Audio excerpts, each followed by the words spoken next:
Hi అండి, అందరికీ నమస్కారం. భద్రమారుతి ఆలయం మహారాష్ట్రలోని సంభాజీనగర్ జిల్లాలో ఎల్లోనగర్లకు దాదాపు 5 కిలోమీటర్ల దూరంలో ఉన్న ఖల్దాబాద్ లో ఉన్న భద్రమారుతి ఆలయం గురించి ఈ వీడియోలో మనం తెలుసుకుందామండి. కోరిన కోరికలు తీరుస్తూ దర్శనం మాత్రం చేతే పెళ్లి కాని ఆడపిల్లలకు యోగ్యుడైన వరుణ్ణి ప్రసాదించే మహిమగల ఈ భద్రమారుతి అదేనండి.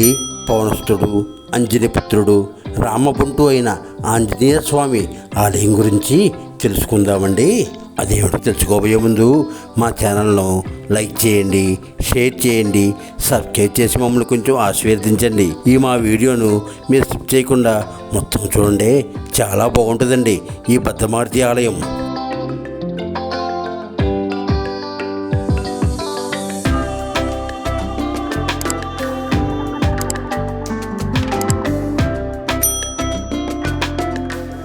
మనకున్న పురాణాల్లో రామాయణానికి చాలా విశిష్టమైన స్థానం ఉంది కదండి. అటువంటి మహాకావ్యంలో అంజనీపుత్రుడు, వాయునందనుడు, సుగ్రీవునికి మంత్రిగా, శ్రీరామచంద్రుడికి నమ్మిన బంటుగా, అజేయ పరాక్రమశాలిగా, భూత పేత పిశాచ రాక్షస గణాలకు సింహస్వప్నంగా ఉన్న ఆ ఆంజనేయ స్వామికి ప్రత్యేకమైన స్థానం ఉంది కదండి. కోరిన కోరికలు తీరుస్తూ అనుక్షణం రామనామ జపం చేసే ఈ హనుమంతుణ్ణి మన హిందువులు అత్యంత భక్తి శ్రద్ధలతో కొలుస్తారు కదండి. ఈ బజరంగబలి, ఈ అంజనీపుత్రుడు, ఈ ఆంజనేయుడు సంబంధించిన దేవాలయం లేని ఊరు ఈ భరతఖండంలో బహుశా ఒక్కటైనా ఉండదేమోనండి. అంతటి భక్తవత్సలుడైన ఈ స్వామి సహజంగా ఏ దేవాలయంలో అయినా నించుని అభయమిస్తున్న అభయాంజనేయుడిగాను, లేక సంజీవ పర్వతాన్ని మోసే వీరాంజనేయుడిగాను, లేక పంచముఖ ఆంజనేయుడిగాను దర్శనమిస్తాడు కదండి. అందుకు పూర్తి విభిన్నంగా ఇక్కడ ఈ మందిరంలో స్వామివారు పడుకుని దర్శనమిస్తారండి. ఇలా ఆంజనేయ స్వామివారు పడుకుని దర్శనమిచ్చే క్షేత్రాలు ఈ భారతదేశంలో మొత్తం 3 ఉన్నాయండి.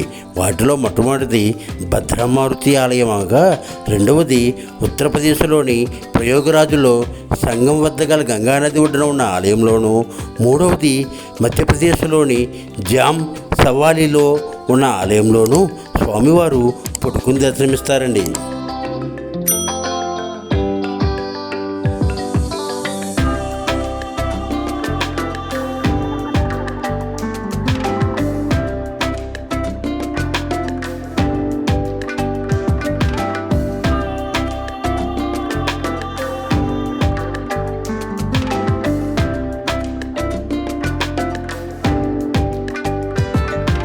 రామరావణ సంహారప్పుడు లక్ష్మణుడు ముచ్చిపోతాడు కదండి.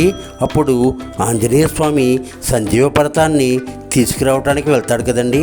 అలా వెళ్ళే మార్గ మధ్యంలో కొంతసేపు ఇక్కడ విశ్రాంతి తీసుకున్నట్టు ఇక్కడ స్థల పురాణం చెబుతుందండి. అంతేకాదండి, పూర్వము ఈ భద్రమారుతి ఆలయం ఉన్న ఈ భద్రావతి నగరాన్ని భద్రసేనుడు అనే మహారాజు పాలించేవాడంటండి. ఈ భద్రసేనుడు పరమ రామభక్తుడండి. అనిత్యము రామభజనల్ని, రామ సంకీర్తనల్ని చేస్తూ గొప్పగా రాజ్యపాలన చేస్తుండాడంటండి.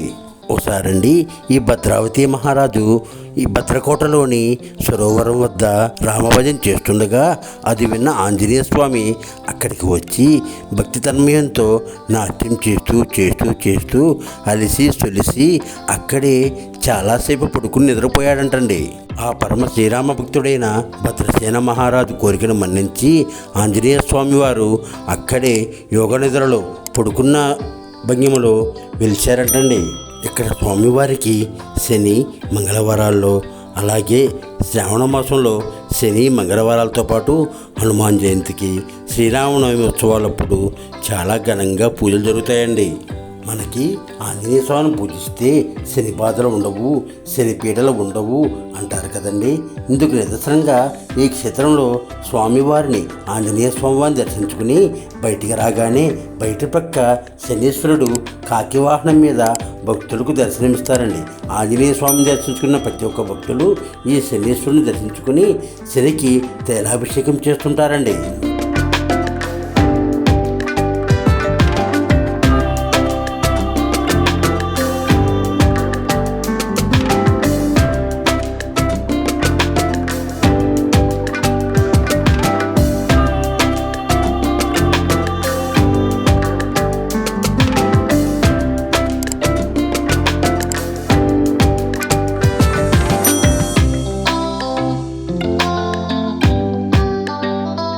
ఆంజనేయ స్వామి సాక్షాత్తు ఈశ్వరాంశ సంభూతులు అంటారు కదండి, అదేనండి శివాంశ సంభూతులు అంటారు కదండి. అందుకు నిదర్శనంగా ఈ శనికి ప్రక్కనే స్వామివారు అదేనండి పరమేశ్వరుడు లింగ రూపంలో వెలిశారండి. ఇక్కడ ఆంజనేయ స్వామిని శనీశ్వరుని దర్శించుకున్న తర్వాత శివుడిని కూడా ఇక్కడ దర్శించుకుంటారండి.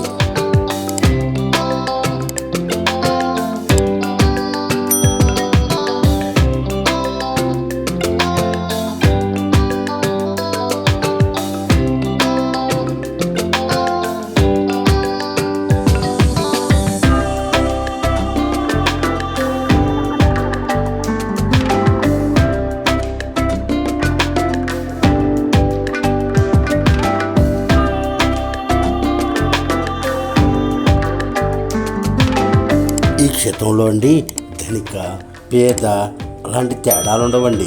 రాజైనా మంత్రి అయినా సేవకుడైనా సామాన్య పౌరుడైనా అందరూ కూడా క్యూ లైన్లో రావాల్సిందేనండి. అందరికీ ఒకటే దర్శనం అండి.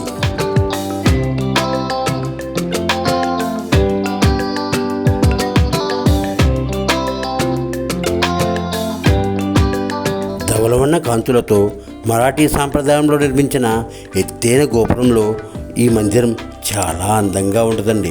చూసే వాళ్ళకి కళ్ళు తిప్పుకోలేదండి.